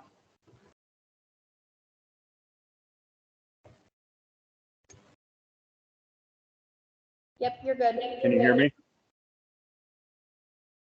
Okay.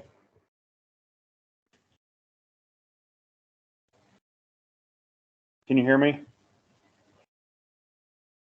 We can hear you. Go You ahead. can go to the next question and come back to me. I'm going to call in on my phone instead.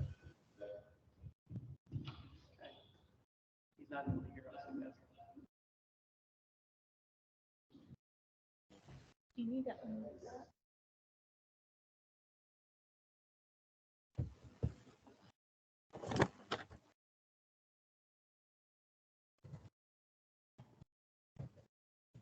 I can do it from here if you want. This is one of the challenges.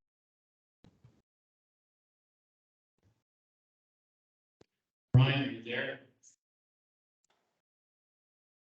Yeah, can you hear me? Ryan, are you on right now with us? Yes, I am. I can hear you. Can you hear me?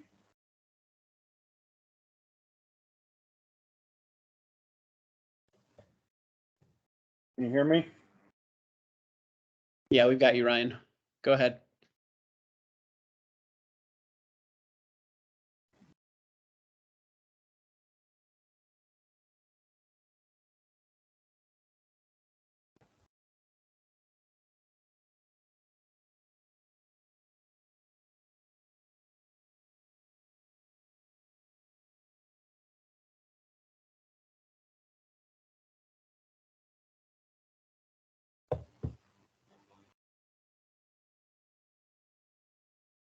Okay, I'll just continue here. My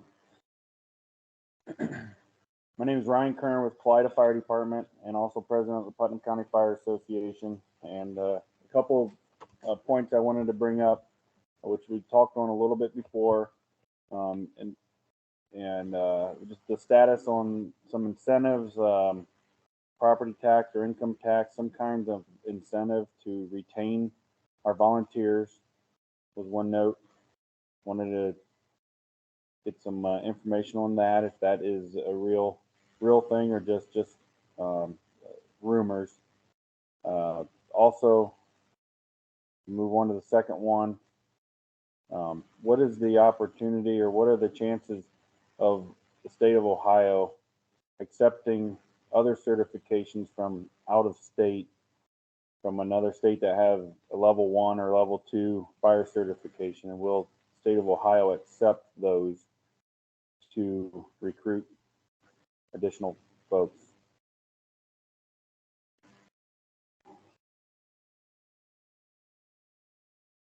Before I throw Hey, out, Ryan. I guess I'll take a response on those two, and then I do have 2 more after that.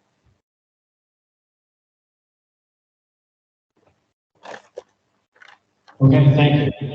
Ryan, we have heard about both of those issues already. The tax credits, and we had a pretty lengthy discussion at our first roundtable about the reciprocity for out-of-state training. So I think we have a pretty good grasp on the issues surrounding that one. And I think we would agree that we need to make some changes to make that a little bit better, easier process. I'm sorry, but I cannot hear. I think I've lost the audio. You can't hear us now. I can hear you on through here. Welcome to the audio. Ryan, we'll try to get that going, but Marshall did answer part of that question. So stand by.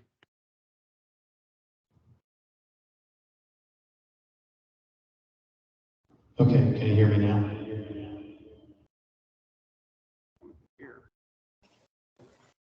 Okay, move on to our next online caller if we can, which is Rodney.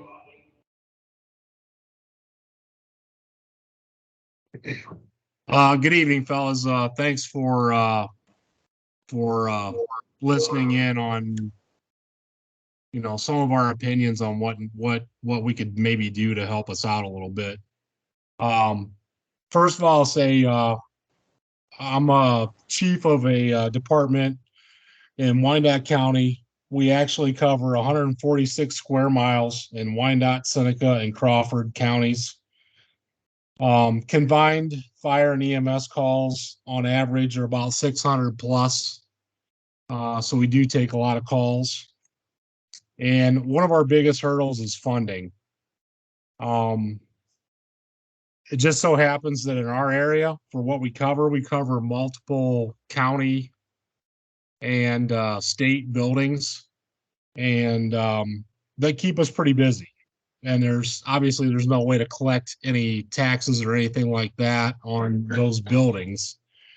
And we do have a lot of runs that we cover in that area. Second thing that I think would be helpful is which we just mentioned, is some sort of tax relief for volunteers, or, PERS or something like that maybe we could offer people coming into our department. Another thing I think that would be great is some free online training. We have a training night every month, but once again, we're all volunteers. We cover 600 plus runs a year, and that family time is pretty important, especially with what I feel is my department is, family time is very important. You got to keep everybody happy at home for us to do what we do. The fourth thing that I had listened in on the one a few weeks ago for Northeast Ohio, but maybe possibly rearranging certifications that were geared to what most volunteer departments in Ohio cover, which is rural firefighting, water sources, being creative with water sources, water supply. I would venture to say that most volunteer departments in Ohio cover rural areas. And, maybe that's something that could help, is that, like the firefighter one course, instead of covering, hours of tying knots and things like that, maybe we could gear it more towards getting water sources, ways to come up with water sources for rural departments, because that's our biggest enemy right there, is getting water to the scene. But once again, thanks for listening to us. Really do appreciate it. Looking forward to the surveys coming out. We'll definitely fill one of those out, and thanks again. Thank you, Chief. We appreciate it. Yeah, we're talking to you over there. I think Ryan had two more. We want to go back to Ryan. You get in touch with him by any chance? Would you mind, just to see? He's back to mute.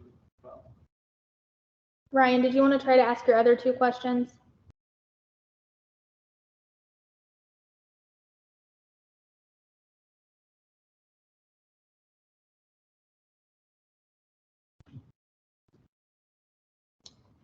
While we're waiting on Ryan, we have several folks here from the State Fire Marshal's office that I want to acknowledge. So everybody from the State Fire Marshal's office that isn't up here or over there, please stand up, wave your hand, and let us know your name. Let's start way in the back with Steve. My name is Steve Poole. At this time, I'm with Fire Prevention Bureau. I cover the center top square of Ohio, which runs from Ottawa, basically to Lorraine and down. So thank you for having me, and I appreciate all those questions. Thank you. Dale? My name's Dale Scully. I'm the fire safety educator for Northwest Ohio. I got all of 10 counties from Indiana to Michigan over to Lucas, Hancock, Wood, Wyandotte counties, and everything in between. Okay. Frank Reitmeyer with the Investigation Bureau, covering multiple counties in Northwest Ohio. Frank's a busy guy right now, too. I'm going to take it from the administrator office of the State Fire Marshal's office. So Tony's the lucky guy that when something breaks or we need something, we just go, hey, Tony. So, for everybody's benefit, we have a very skilled team at the Marshal's office. When I started, I had to raise my expectations to meet theirs. That's a problem I'll take every day. It's a great team, so thanks for being here, everybody. We appreciate it. All right, do we have Ryan back? I wonder if we went out with that into like the cafeteria. I don't know. Can you hear me now? Yes. Yes. Okay. My other two questions, One is, this one's really affecting all of us here in Putnam County, and it has to deal with communications and the fees and the equipment for the Marks radio system. In 2025, there's a P25 two-factor authentication requirement that much of our equipment within the county is outdated and not adequate to support that upgrade. We're looking over at roughly over $1 million to replace all of our equipment, which many of the departments, we are stressed to be able to achieve that. So that in itself is a big concern within the county, along with the continued user fees and the cost. It's the cost burden on each department and our county to be on the system. I can't hear if there's any responses coming back, but I'll just keep talking. My other comment would be NIFR's reports and software fees and software yearly maintenance fees to be able to upload our reports to the NIFR system. And the systems we've had have been either bought out or they go out of business, constantly are moving around from one company to another, and that is problematic long term. So those were my last two comments. I apologize for the technical difficulties. I just can't hear any responses, but that's all I have for questions. Thank you, and I appreciate the opportunity here to express our concerns.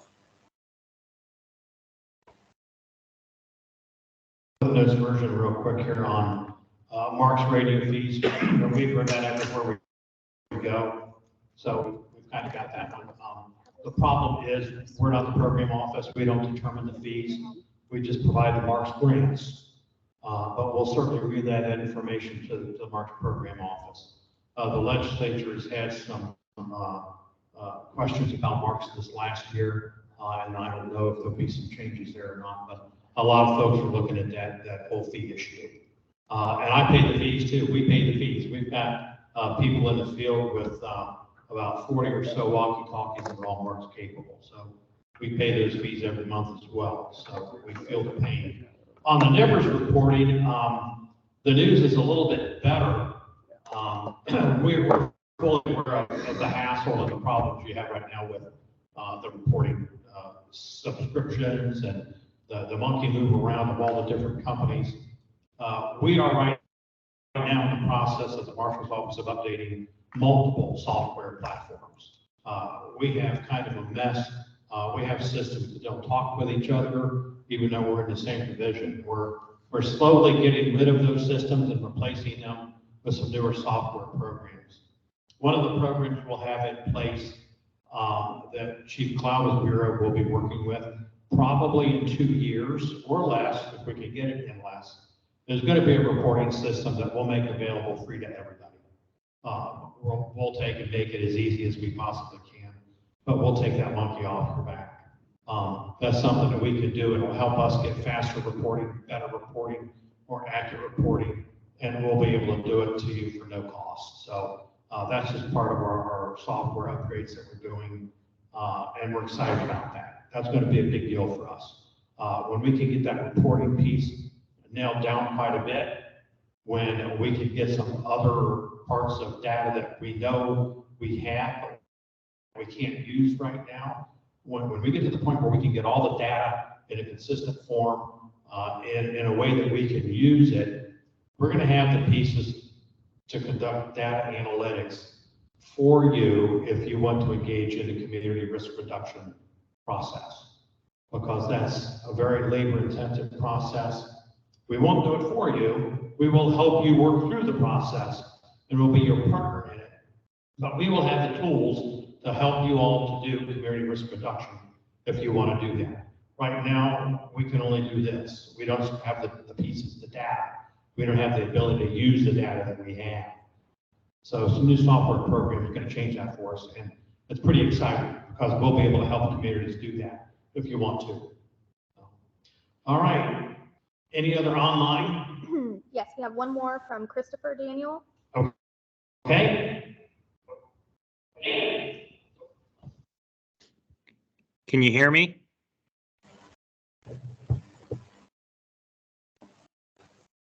Can you hear me? Yes. Okay, I'm Chris Daniel. I serve as the fire chief for Bascom Joint Fire District in Seneca County, Ohio. And we're a busy department that serves 2 townships of 74 square miles between two cities. And, you know, we have a great department. We're blessed with a great infrastructure, such as our funding does fairly well. Our equipment's in good shape.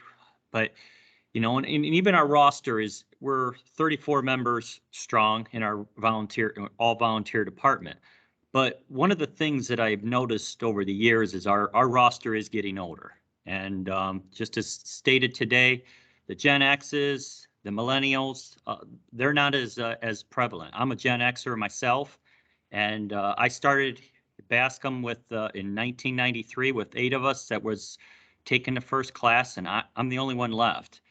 And that bothers me. And one of the things that I noticed over the years is this is more of a retention thing, not so much a recruitment thing, but we all get into parts of our lives where we're very busy with family items, and we need to dedicate that time at home. And one of the things is while I fully understand the reasoning behind the training, and we need to be prepared in the 54 hours within the 3-year period, if I wasn't so bullheaded, I could have been one of those people that slid off the side. And over the years, as a lieutenant and as an assistant chief, and now as a chief, it breaks my heart when I see those members that let their cards run out because they just don't know what to do. But in the future, they say, well, I'd like to come back. But when you see a level 1 firefighter give up his card, we all pretty much know that later in life, it's going to be hard for them to come back. And they have all that energy when they're young, but you hate to see it go. And I guess I just wonder, is there a possibility that we can look into a program of where there's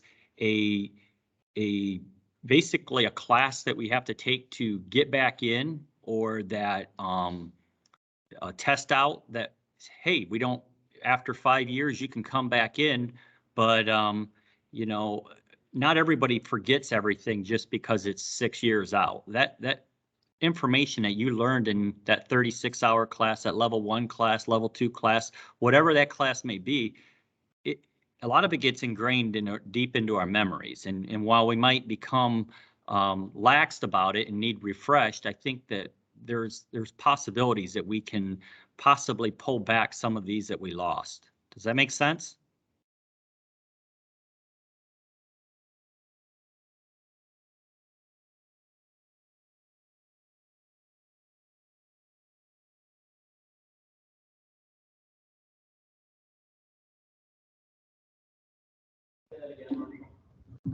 Chris, that makes a lot of sense. Can you hear me? That Yes, I issue can. also came up in our first meeting in Wayne County. Different form of it, but I think it's going to the same point. Anybody else? Nope, that's it. Okay, let's continue with in-person questions. Anybody else have any comments? Yeah, we have Daryl Flowers, I'm a township trustee in Hardin County. We had a similar meeting with our township trustees and our fire chiefs. One of the suggestions that came out of there is, and our representative is there also. So this is more of a suggestion to our legislators, that the businesses be allowed some kind of a credit or financial incentive for employing volunteers.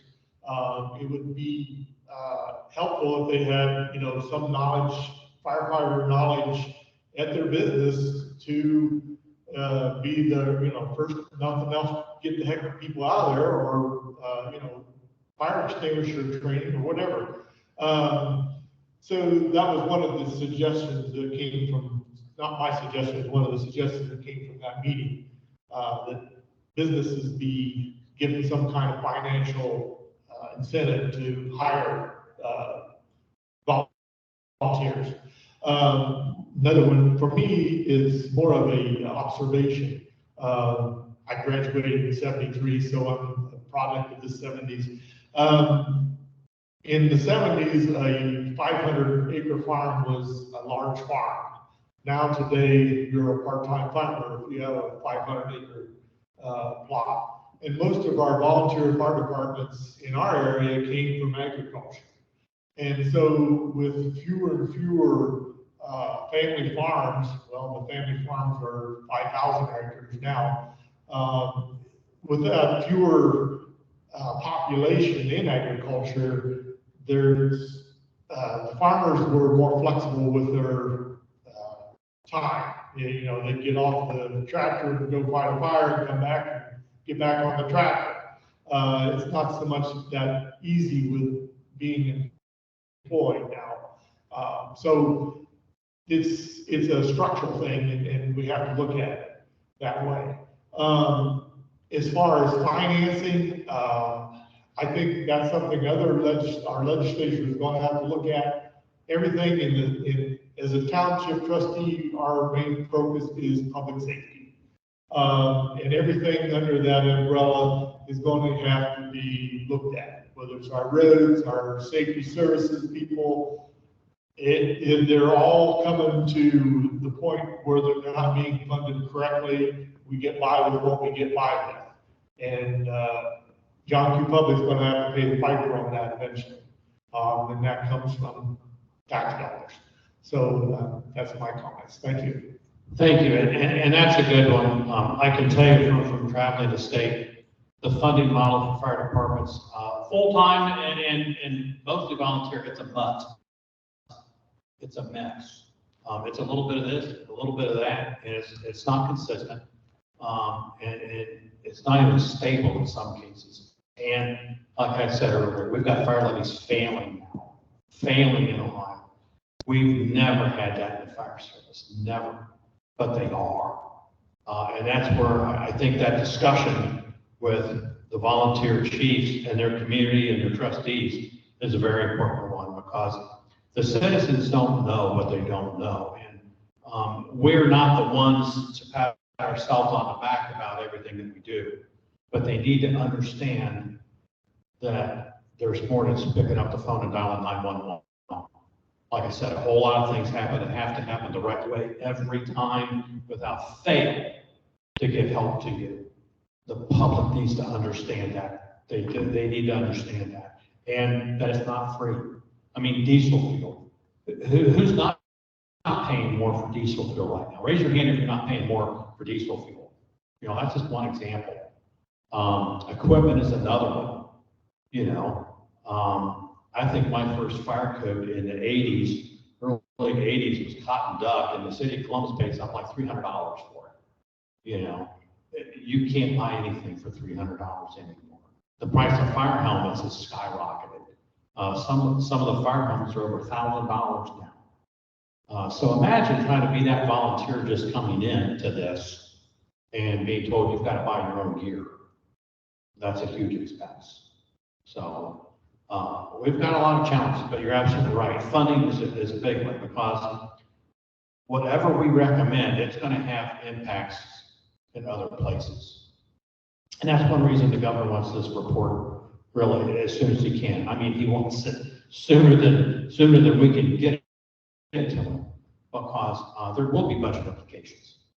And at the local level, if we tweak something over here at the county, in a county, well, that's going to be felt by everybody in the county somehow. So we'll have some good discussions.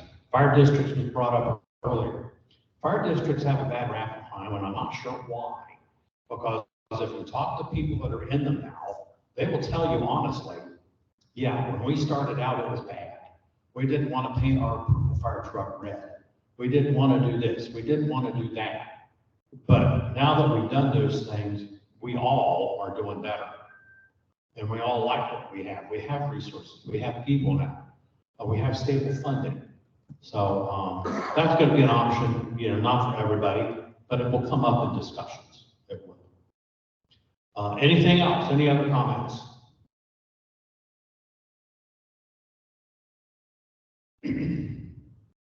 Okay. Oh, did you have a comment? Over here, Ken.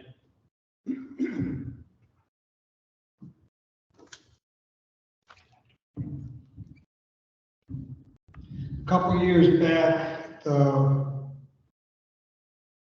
Turnpike Commission, I guess it was, had a meeting to discuss safety services. Quick Clear was one of the programs they had. And at that meeting, it was asked, we have part of the Turnpike go through our jurisdiction. And especially when we're doing construction, it's not easy to get on and get off the turnpike. So you just brought up the fact of diesel fuel. Well, if you've got to go an extra 6-8 miles to get off of the turnpike and then go back another 15 miles to get back to your station, that comes out of our budget. Turnpike basically said, tough luck. We get absolutely nothing. I'm sure the township gets some tax revenue off of it.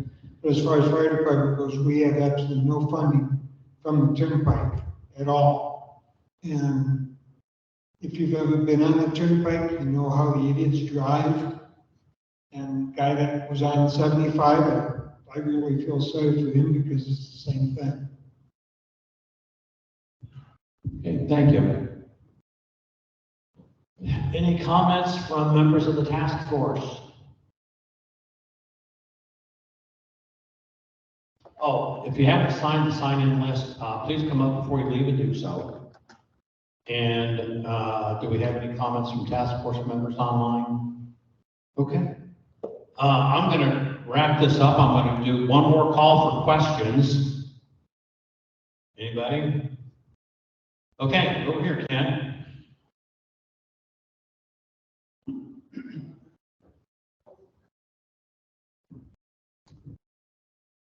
My name is Tim Yusoff from Allen Clay Joint Fire District. I've been in the fire service since 1977, so I'm probably right in the middle of the pack here with the rest of you. Anyway, I guess my question is, have we thought about, I know we've talked about the surveys that we're going to send out to the departments and to first responders. I just think that it might be of some value to try to send some sort of a survey out to our citizens that we can break it down by township or some sort of area so that we can find out what do they really expect from us? What do they want? What are they willing to pay for? You know, maybe nobody really cares whether we come put their fire out.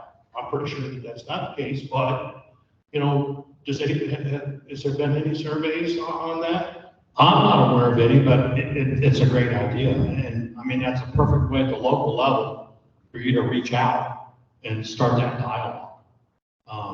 The departments that I've seen that are very successful volunteer fire departments, they are attached essentially to the hip with the community. So everything that the community is doing, you see the volunteer fire department right there for whatever it is.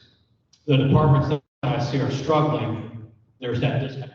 There's a disconnect. And that's probably where we've got those expectations that are not matching, I'm going to guess.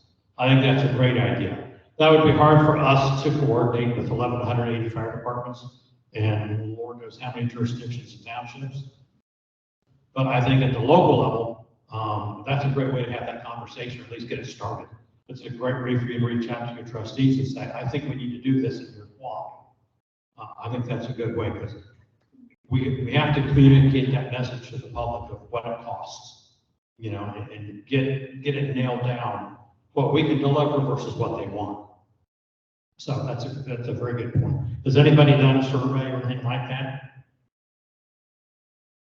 Okay, well, maybe Northwest Ohio can be the leaders in that. Well, we'll see what happens. I think it's a great idea. It's a very good idea. All right, anything else?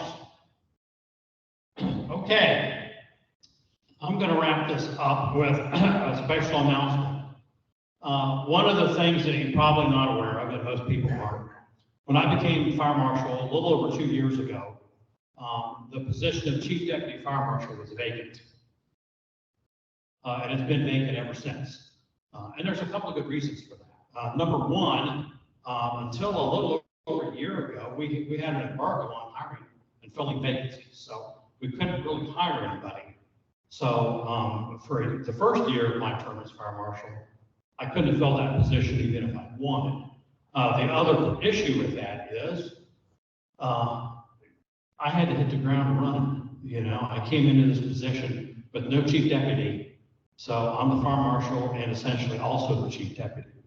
So I've been filling both roles for the last 2 years. And also my commitment to the fire marshal's team was we had many more vacancies that needed to be filled before I would fill the chief deputy position. We had a lot of field personnel positions that were vacant that I felt we should fill first before I fill the chief deputy role. And that worked out well because guess who's got to train the chief deputy? Me. So how am I going to train somebody if I've never done the job? So for the last 2 years, I've had the opportunity to not only be the fire marshal, but also the chief deputy. And it's a very important position in the fire marshal's office because they're responsible for the everyday operation of the fire marshal's office. All 8 bureaus, all 200 plus people, all of our field personnel vehicles and everything, they're responsible for that. So earlier this year, we had a search to fill that chief deputy fire marshal position. We did a little bit differently than in the past. We started out with a list of 12 candidates from throughout the state that applied for the job. We narrowed that list from 12 down to 5. And the 5 names were sent out to all of the bureau chiefs in the fire marshal's office, all 8 bureau chiefs. And my instructions to them were, look at these 5 candidates, rank them 1, 2, and 3. So we made a cut from 5 to 3. And the 3 people that were selected, I will tell you, were just absolutely outstanding. Outstanding. All 3 were more qualified than me, and I don't mind saying that in any way, shape, or form. I don't. That's a good problem to have. If I had to score these individuals, they would have been scored within a half a point of each other. They're that talented. So it gives me great pleasure right now to make the public announcement that one of your own from your own backyard has been selected as the new Chief Deputy Fire Marshal for the state of Ohio, Fire Chief Richard Sluder from Waseon.